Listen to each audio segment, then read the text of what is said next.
트럼프 대통령이 김정은과의 사랑까지 내세우며 미국과 북한 관계에 호의적인 반응을 보이는 것과는 달리 실무 부처에서는 대북 제재를 한층 강화하고 있어서 북한의 비핵화 의지를 미국이 신뢰하지 못하는 것으로 나타났다.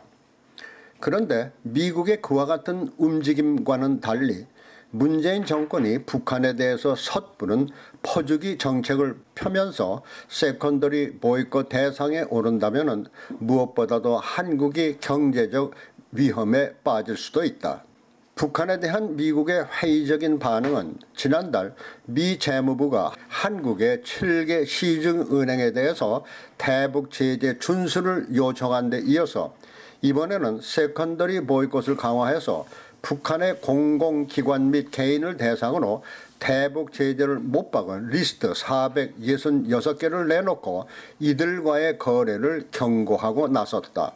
물론 이 리스트는 제3국의 거래를 겨냥하는 것이 포함되어 있지만 그보다 한국을 더 겨냥하고 있음을 주지해야 한다. 그것은 그동안 문재인 대통령이 계속해서 북한의 비핵화 조건으로 대북 제재를 완화할 것을 줄기차게 요구하고 있기 때문이다.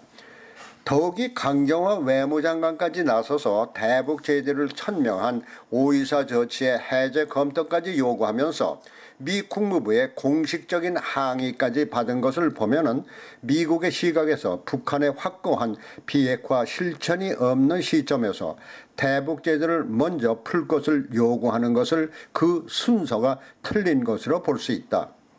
물론 북한이 풍계리와 영변 핵실험장에 대한 폐기를 내세우면서 비핵화 의지에 지렛대로 삼고 있지만은 미국의 핵 전문가들은 폐기 처분 단계의 이 시설을 핵 폐기 의지로 내세우는 것은 같은 물건을 되파는 것으로 비유하면서 핵 폐기에 대한 북한의 진실성을 믿지 않는 실정이다.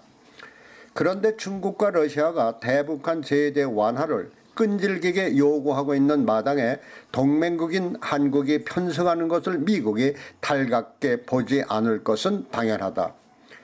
따라서 이번 미국의 세컨더리 보이콧 강화에 대해서 한국은 분명한 입장을 표명할 필요가 있다. 미국과 반목하면서 북한 편에 서던가 아니면은 확고하게 동맹국인 미국과 협조를 해 나가느냐는 것이다.